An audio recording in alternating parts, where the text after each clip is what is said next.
Good morning, students. Today we are starting chapter 8 fine, of your book in business management. Chapter 8 is sources of business finance.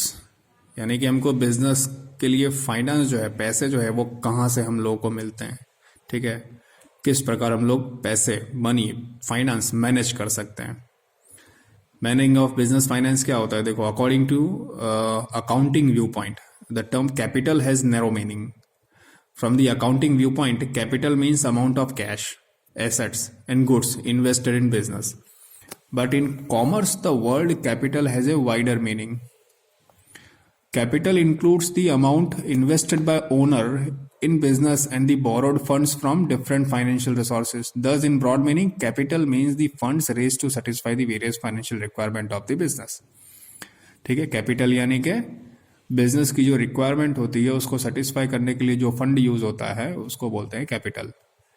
Need of business finance, तो अब पैसे क्यों चाहिए? देखो, पैसे तो business के लिए ब्लड होते हैं. The fund and the money is like a blood in the business. उसके बिना तो बिजनेस रन ही नहीं कर सकता.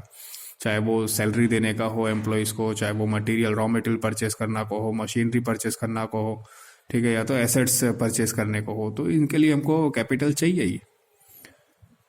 For establishing business, various expenses are to be incurred to establish the business unit. Capital is required to meet these expenditures like conducting primary and extensive research, to prepare documents like certificate of registration, fees of experts. Starting में ये सब खर्चा होता है ना, जब भी business को अपना इनकॉर्पोरेट करते हैं तो रजिस्ट्रेशन फीस लगता है, लॉ के अंदर भी कानूनी फीस लगती है. Second, for purchase of fixed assets, fixed asset purchase करने के लिए. The long-term investment made for the asset of the business unit is called fixed asset. In this type of assets, frequent change is not possible. Long-term finance in large proportion is needed for acquiring fixed assets like land, building, machinery, vehicles. ये land, building, machinery, vehicles क्या होते हैं? Fixed assets होते हैं. ये starting में चाहिए, fine, एक ही बार हम लोग परचेज करते हैं, लेकिन बिजनेस स्टार्ट करने के लिए चाहिए तो उसके लिए कैपिटल चाहिए. थर्ड है करंट एसेट्स के लिए. अब बिजनेस में आपने इंस्टॉल तो कर दिया, स्टार्ट तो कर दिया, लेकिन बिजनेस रन करने के लिए भी आपको सबकी सैलरी पे करनी पड़ती है, एम्प्लॉय की, मशीन की मेंटेनेंस करनी पड़ती है, मटेरियल को स्टोर करके गोडाउन में रखना पड़ता है, रेडी मटेरियल को भी, फिनिश स्टॉक को भी और रॉ मटेरियल को भी. तो ये सारे करंट एसेट्स होते हैं जिनके लिए कैपिटल चाहिए. Working capital is required to carry out daily activities smoothly in the business. Working capital is needed for the purchase of raw material, to pay salary and wages, to make payments for services assisting trade. Business के लिए हमने जो services ली है, insurance वगैरह, तो उसके लिए भी हम लोग पे करते हैं. ट्रांसपोर्टेशन की फीस हम लोग पे करते हैं. तो ये सारी जो रनिंग एक्सपेंडिचर होते हैं बिजनेस के अंदर, वो होते हैं current assets. For modernisation and expansion of business, और अगर नई टेक्नोलॉजी आई है तो बिजनेस में नई टेक्नोलॉजी, नई मशीनरी आपको लगानी है, या फिर प्रोडक्शन बढ़ाना है, तो आपको दूसरा प्लांट तैयार करना है, तो उसके लिए भी कैपिटल चाहिए, बिजनेस फाइनेंस चाहिए.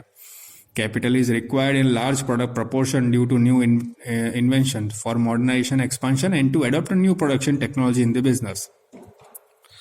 For accidental requirement, there are many internal and external factors which affect the business unit, due to which requirement of capital arise to meet the factors like employee strike, change in government policy, trade cycle, natural disaster. ये सब accidental cases हैं जिसके लिए हमको already पैसे कुछ advance में book करके रखने पड़ते हैं, डिपॉजिट या सेव करके रखने पड़ते हैं. कहीं भी हो सकता है, एम्प्लॉय की स्ट्राइक हो, या गवर्नमेंट पॉलिसी चेंज हो जाए, या ट्रेड साइकिल हमारे पास पूरा ना हो, या कोई नेचुरल डिजास्टर हो जाए.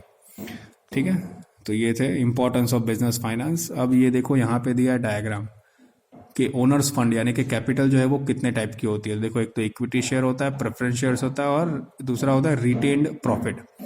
स्टार्टिंग में बिजनेस के लिए हम लोग इक्विटी शेयर और प्रेफरेंस शेयर्स से बिजनेस स्टार्ट करते हैं, लेकिन जैसे जैसे प्रॉफिट होता जाता है तो प्रॉफिट को भी हम लोग वापस बिजनेस में डालते हैं, ठीक है, बिजनेस एक्सपांड करने के लिए. तो वो होता है रिटेन्ड प्रॉफिट, यानी कि वो हमने प्रॉफिट जो हमको बिजनेस से हुआ उसको हमने कैपिटल बना दिया और वापस से बिजनेस के अंदर लगा दिया.